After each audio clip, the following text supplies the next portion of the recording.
Viskas gerai. Kas burn? Kažkaip kaip šiukšliam žaidžia.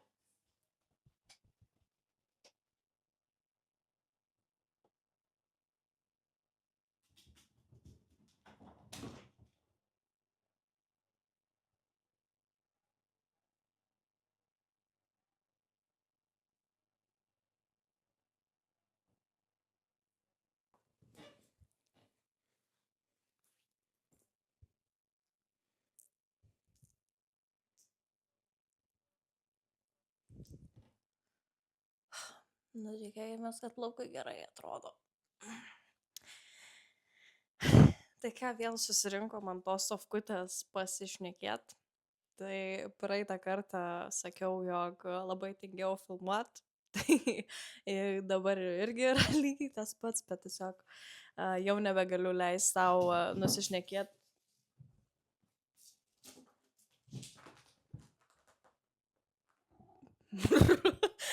Popė. Žodžiu, išpratėjo mano katė. Tai jo, negaliu sau leisti jau nusišnekėt.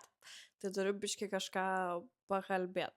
Tai šiaip šitas videkas yra prieš paskutinis, nes kitą savaitę bus mano paskutinis šių metų video. Tai jo, tai visai šiaip sakyčiau, kad džiaugiuosi, kad visus realiai ketvirtadienius atsilaikiau ir kėliau.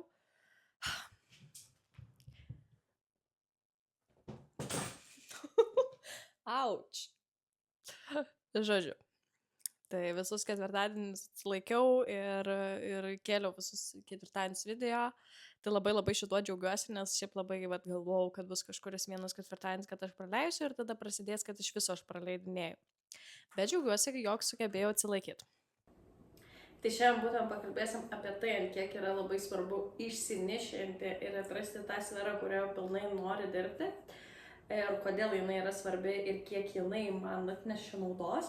Tai realiai, kai tik tais pradėjau fotografuoti, aš pradėjau fotografuoti realiai visas krikštynas, vestuvės, įvairias šventes ir visa kita. Ir iš tikrųjų, nuo to kiekvienas mes ir pradedam, nes nuo to turim atrasti, kas mums labiausiai patinka ir kur mes norim tikrai būti. Tai visą laiką yra tas gerai, nebent tu iš karto jauti ties kuriuo tų dalykų nori būti, kas irgi be galo yra gerai. Bet visą laiką yra rekomenduojama išbandyti, nes apdruk kažkas bus, kas tau labiau patiks. Tai vat būtent aš pradėjau nuo visų krikštynų, vestuvių, visų švenčių ir nuo visko. Ir aš tik tais, kas mane labiausiai turbūt privertė keisti nišą fotografijoje, tai yra tas, kad aš pajaučiau, kad man nelabai patinka retušuoti nuotraukas, o retušavimas realiai kiekvienoje fotosesijoje yra tiesiog būtinas ir privalomas. Ir aš visą laiką laukdavau paskutinės vos dienos, kad sėsčiau prie kompo per prievartą ir retušuočiau, nes kitaip man tiesiog nesiretušuodavo nuotraukos. Ir kažkaip tas labiausiai mane privertė, kad kažkas yra negerai, nes negi aš visą gyvenimą nenorėsiu retušuoti nuotraukų ir ieškosiu retušuotojo, kuris už mane tai darys. Tai kažkaip galvojau, laikas man atrast kažkokį dalyką, kur aš noriu fotografuoti ir tuo pačiu retušuoti. Tai turbūt viena iš mano baimių buvo dirbti viens ant vieno su žmogumi. Tai pirmoji mano fotosesija buvo padaryta draugiai ir aš taip pamačiau, kad kiek tu daugiau gali padaryti, kai yra vienas žmogus ir tu jį įtikini tam tikrus dalykus padaryti būtent ir tada jie išeina tokie geri ir tada tau yra vaibas ir noras dar stipresnis tau retušuotas nuotraukas, nes tu tiesiog bandai išgyventi vėl tą pačią emociją, tą užsidegimą ir tą norą vėl iš naujo daryti ir pagerinti tą nuotrauką būtent per retušavimą.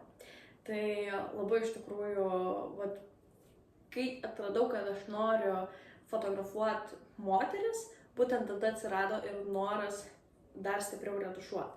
Ir kas būtent su tuo, kad kai aš atradau savo sferą, kas su tuo pasikeitė. Tai iš tikrųjų atsirado tie tobulieji klientai, nes anksčiau būdavo tai pikti, tai nepatenkinti, nes tiesiog tai nebūdavo tavo dalykas ir tu negalėdavai to padaryti 100% gerai, nes tau nebūdavo labai smagu, nebūdavo faina, tai tiesiog atradus tą sferą, kurioj tu gerai jautiesi, tai tu gali ir atiduoti 100% gero paslaugą ar produktą. Čia ne vien yra susijęs su fotografija, tai bet kur galima pritaikyti. Svarbiausia yra labai gerai atrasti savo nišą, susidėlioti savo tobulą klientą paveikslą tiesiog, koks pas tave klientas nori, kad ateitų ir kokiam tu nori 100% daryti fotosesiją ar ten aplamai apie kažkokius kitokius dalykus. Tai tam tikrose sferose, tam tikrose darbuose yra mažiau tų sričių pasirinkimo, kai kuriuose yra daugiau, kur, pavyzdžiui, fotografijai tu gali gamtos, žurnalų, dizainų, ten tų pačių šeimų, krikštynų, vestuvių ir visokių kitokių dar fotosesijų įvairių yra, tu gali labai įvairiai eit, tai kitose galbūt yra, tarkim, kadangi jau yra ūkininkystė, šalia manęs tai yra gyvulininkystė, žemdirbystė ir kitokios dar ten tos sferos įsiskaidančios, bet realiai tos dvi yra pagrindinės, tai tu iš tų dviejų turi kažkaip rinktis labiau. Tai būtent dėl to yra svarbu atrasti, kur tu nori 100% dirbti, nes iš to ateina ir tie klientai brangesni. Tai kai tu tampi geras savo srityje, tai tu gali ir tada prašyti žymiai didesnio atlygio, nes tu tiesiog tampi vos neprofesionalas toj srityje ir tu dėl to vien gali prašyti tiesiog didesnių sumų ir tau klientas norės mokėti, nes tik tu esi vienintelis geras šitoj srityje.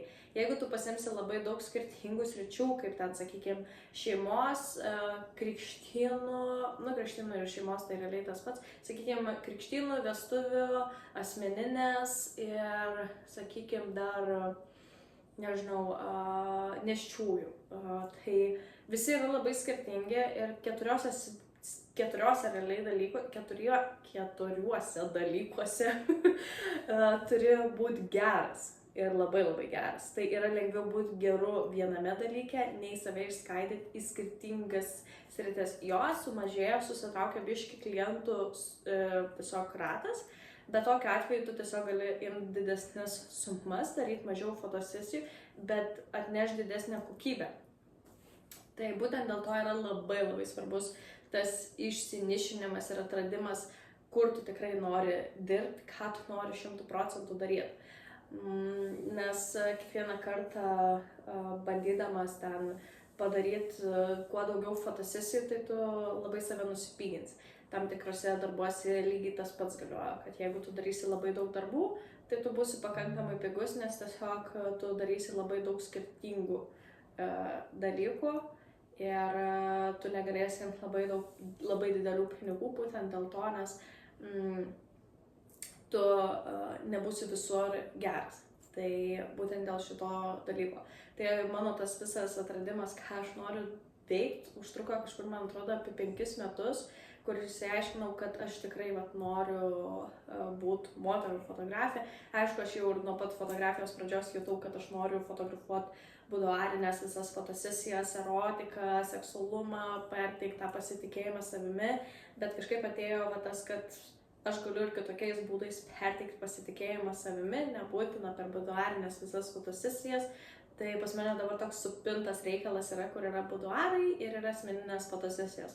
Tai aš ir tokių fotosesijų darau, bet jos visas yra asmeninės ir realiai pradėjau atsisakinėti pagaliau visų fotosesijų, kurių aš nenoriu fotografuoti, nes anksčiau dar būdavo tas, kad fotografuoju asmeninės, bet dar pasiemu karts nuo karto ir paprastų kažkokių fotosesijų šeimos, ten dar kažkas, bet tiesiog prasidėjo, kad tiesiog aš nešu 100% į asmeninės fotosesijas, o į tas kitas aš dažnai nusivildavo. Tiesiog jau pamačiau, kad klientai pradeda nusivilti mano kitokiomis daromomis fotosesijomis, tai aš supratau, kad aš jau tiesiog esu nebegera nuose sferose ir aš tiesiog jas net nebenoriu lyst, nes man geriau, kad aš jau negausiu papildomai pinigėlių, bet aš nenuvilsiu klientų. Tiesiog pasakysiu, kad aš tiesiog tokių fotosesijų nefotografuoju, nes buvo čia irgi neperseniausiai parašė, kad nori, kad fotografuočiau vaikų kažkokį gimtadienį